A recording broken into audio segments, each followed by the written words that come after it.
بشي چواردەیەم کە ئەگەر هاتو منوتە جێبەجێکن رب العالمین لێمان خۆشە بێ يغفر الله للمسلمين والمسلمات رب العالمين لإنسان لبيواني مسلمان وأفرتاني مسلمان خوش بيه وذاكرين الله كثيرا وذاكرات لو بيوانا خوش بك ذكري زورك لو أفرتانا خوش بك ذكري زورك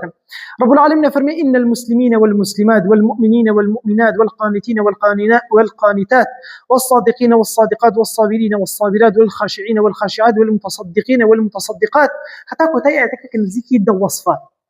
حتى كتاياتك فرمي والذاكرين الله كثيرا أعوانك ذكري رب العالمين زورك هم لبيوان وهم لجنان أعد الله لهم مغفرة وأجرا عظيما رب العالمين مغفرتك زور قوري بودانا وانتشنك كزنازان الأقل من توانية أو لحكمة رب العالمين ولا مشيئة رب العالمين يتشنك بوي قوريك زورة بوي رب العالمين نيبيا وراوا بوي بأقلية منو تصوري بكيبي إذا منو تصوركين بهشت لجد رختا أهو بيت تصوركين تريك بخوين تصوركين لسا كرسيكي جوانا داني شنو برتقالك موبوبين بس بلام تصوري أجري قوري أمناكي لقورية تصوري كيو اتهام ما كردوه كيو كان ما كردوه جبلي أحود ما كردوه كسلسلة بسلسلة كيو زور قوري كان ياخد حملين ما كردوه بس بلام أجري أما أو نزورة تصورناكي بوي رب العالمين درينا والعقلي أما لما يا رب العالمين كافرمي إن المسلمين والمسلمات أو مسلمانانك الجبا أحكام كاني دين جبجيكن أحكام الظاهرة كان دين جبجيكن والمؤمنين والمؤمنات أواني كباطنية كان جبجيكن وحتى لقل خويانا تسكين نفسي خويانا كان عبادتي خويانا كان چونك إيمان ربطي بدل كواهي إسلام ربطي بظواهر إنسان كان واحد إيمان تبتشي أبزامتو مسلمانية تا الظواهر كانوا اللي دركوا كانت الظواهر اللي دركوا كانتو مسلمانية الظواهر اللي دركوا مسلمانية بالد الله إيمان نجداريش بي من نازل بكتو إيمان داري شو وكاته شيء ولا قلا كريه حكمي غير مسلمان ولا قلا تطبيق كريه بلام ما دام إيمان دار ولا ضلا أو كاته أمريكا ولا رب العالمين إلا روج قيامته رب العالمين شو الأجوبة داشت إيهاتهم فاشن دويا فرمية والقانطين والقانطات أي المطيعين لله ولرسوله عليه الصلاة والسلام أو أنا كبر دوام خوا فرستيا كان طاعات وعبادتي رب العالمين كان جوريالي رب العالمين كان ياخذ والصادقين والصادقات أو أنك لقسوك دار كان يعني رازقون أوانيك الصبر أجرن لبياوان للجنان أم آيات خوش إنسانم بوشي دابا زي ما آيات ومسلمان يقول الرواية كان فرم ومسلمي كي شكل خزانة كان في خمجان صلى الله عليه وسلم تلاقي فرمون كم الله كأفراد بناتن وتيان هذا أما تشي هرشي آيات هردابا زي باسي بياوان جارك نبول جارك هم باسي هرشي آيات أي بي سي نمو درباري بياوان جا خوش إنسانم لزماني عربيها بياو أصلا أفراد فرع هركات رب العالمين خطابي برامبر بياو أفرادش أقديته چونك أو اشتانيك لنحوها خوندري بو نوابي جمعك كانت الكبه فعلي ماضي وانا مهمه بس بي والله لقل شاء افتيها جقبت بقول اصلا بياوي انجا افرت فرح بس بقى ما نجوانين جواني طبعا ما نخون الله لو مش هدي سوقاتين فيك ايه والله جاق سكلويه ام خطاباني رب العالمين ما دام بياوي كانت افرت شكلته بس بالله ما قال افرت بقدرته كيو ناقد چونك بو رب العالمين يا فروعي المجارد بصر اصلا كدكوات اللي قلتوا من نقل قلها متعلم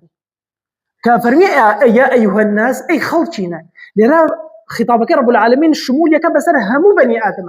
والله كفرمي يا أيها الذين آمنوا أيوان إيمان تننا وإيمان دارن جيا كاتب لباقي بشريت بويا مجوايا كاتك أصلك باسكا بياوان باسكا أفرتان نشتيا جيكبتو والله كأفرتان باسكا بياوان اللي دارين ديتو بياوان ناقريتو بويا هاتن قليان كرشكويا كر كاكا شون بينها يا مجنين بس كيف أنا كتبوه رب العالمين أمن وصفي أو أمد وصفة ذات فضلا لكتيا فرمي وذاكرين الله كثير وذاكرات أو فراتانشي كذكر كانوا أو بيوانشي كذكر كانوا هو والمتصدقين والمتصدقات أو أنك أبخشن إذا فرض بيوكو الزكاة يأخذ سرفتها يأخذ غيري أو دوانا كبخشينه أبخشن وهو أو بيواني يأخذ أو جناني كبرجو أبن إذا رجوع سنة رجوع فرض يعني أفرتانية أو بيواني حفظي فرجي خويانا كان دايني خويانا بارز الزنا ياخذ لمقدمات كان الزنا او شتاني كبروا زنا ادبا براسي براشنا كم جاري واي حكم لكسك وبكسك غوري اگر كسك زور زور هلاك زور زور نار حد بوك ريدراو بوي بلينكا كان حرامه موبايل بلي بس